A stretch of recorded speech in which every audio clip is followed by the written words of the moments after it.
Hi, Alvin DeLeon here, and you are watching episode 63 of the 3-Minute Health Tip. And in this episode, I'm going to talk about Google Shocks.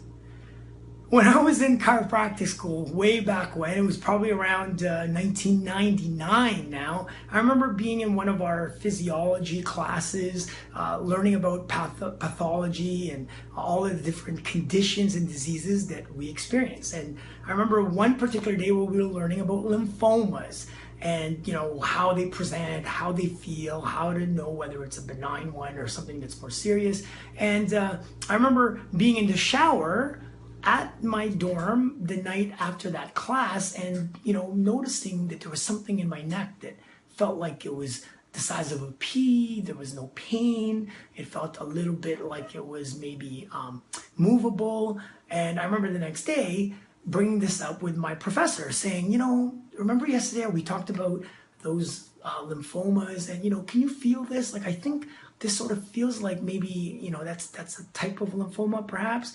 And I remember my professor back then just laughing, and she goes, "Oh, I know what you have." I go, "What is it? What do I have?" And she said, "Well, you have medical student syndrome."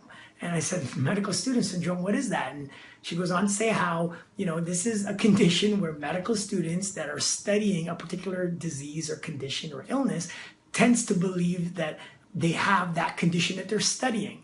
And so I remember thinking like, oh, okay, sheepishly thinking, okay, I guess it's nothing. It's an enlarged lymph node. The reason I'm bringing this up in this health tip is today, not only medical students or chiropractic students or physio students are susceptible to medical student syndrome, all of us are. And why is that? Because of this thing called Google. The fact that each and every one of us in our phones, what I'm using to film this right now, can type up whatever symptom or condition we're having at that moment can lead to something that I call a Google shock. It's this idea that reading that pain or that rash or that lump that you're feeling as you go through the first page of conditions that describe what it could be, that in and of itself potentially can lead to a shock that can create another symptom for you. And so it's important to be conscious of what it is that you're looking up, what it is that you're Googling, particularly when it comes to symptoms and health conditions. The health tip for today, I want you to be a conscious consumer of information.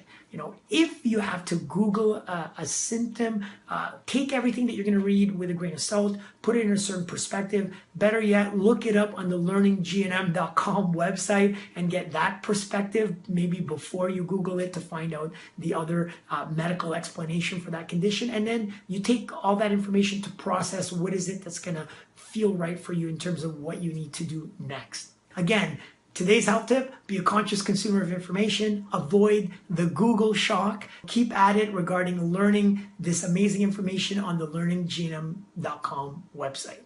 Thanks as always for your attention, and I'll see you at the next episode.